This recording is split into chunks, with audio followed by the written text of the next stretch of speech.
Atenção, atenção! A história já vai começar! Pedro adorava colecionar pedrinhas, grandes, pequenas, finas, grossas, redondas, lisas. Ele pintava suas pedrinhas para que elas parecessem todos os tipos de animais. Um dia, quando Pedro foi colocar o peixe que tinha acabado de pintar na prateleira, a pedrinha escorregou e fez um splash dentro do seu aquário. De repente, houve um relâmpago e um borbulho e um fish. Pedro deu um salto e viu um novo peixe colorido nadando dentro do aquário. A pedrinha de Pedro ganhou vida. Uau! Se minha pedrinha de peixe ganhou vida na água, pode ser que o meu papagaio de pedra ganhe vida no ar. Pedro pensou bem empolgado. Ele abriu a janela e soltou a pedrinha de papagaio no ar. Corrupá! Com um vapt e um vupt, a pedrinha de Pedro ganhou vida. Pedro então pegou sua pedrinha de macaco. Macacos gostam de bananas. Ele pensou e colocou a pedrinha dentro da fruteira. Em um instante, frutas explodiram para todo lado e então, tem um macaco na cozinha. Depois, Pedro levou sua pedrinha de crocodilo para o banheiro. Ele encheu a banheira de água e soltou a pedrinha. Ela fez ploc e um tibum! E Pedro não acreditou no que viu. De repente, um crocodilo imenso apareceu na banheira. Quando voltou para o quarto, Pedro mostrou seu mapa aos animais e apontou os locais do mundo onde eles normalmente vivem. Daí, a mãe de Pedro chamou. Pedro, o jantar está na mesa. Esperem aqui, Pedro disse aos animais.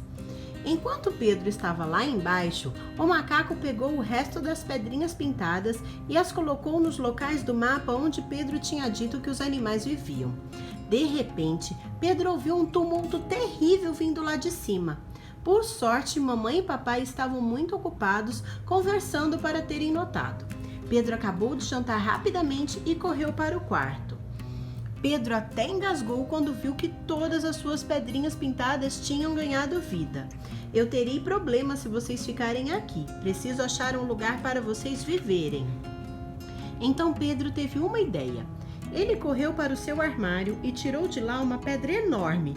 Ele tinha guardado a maior de todas, justamente porque não sabia o que pintar nela até agora. Pedro esperou todos dormirem, então levou os animais em silêncio para fora da casa e foram até a praia. Pedro entrou em seu barco e juntos, ele e os animais nadaram, remaram e navegaram o oceano. Quando eles já tinham ido longe o bastante, Pedro levantou a pedrona e a jogou com toda a sua força. Imediatamente houve um barulho estrondoso e o barco começou a balançar enquanto as ondas cresciam cada vez mais. De repente, das ondas surgiu uma ilha enorme. Lá havia florestas cheias de plantas e palmeiras, riachos de azul cristalino, cachoeiras, montanhas e, é claro, uma praia, como Pedro tinha pintado na sua pedrona. Assim que o sol apareceu, todos os animais se despediram de Pedro, enquanto ele remava de volta para casa. Eu venho em breve visitar vocês, ele gritou. Assim que Pedro chegou à margem, ele viu uma pedrinha de formato estranho. Acho que já sei o que vou pintar agora, ele pensou. Vamos pra historinha, que ela é uma criancinha. E essa foi a história As Pedrinhas de Pedro, a sexta e última história do meu grande livro de histórias para dormir. Todas as outras histórias já estão aqui no canal. Então curte essa história, se inscreve aqui no canal e até a próxima. Tchau, tchau!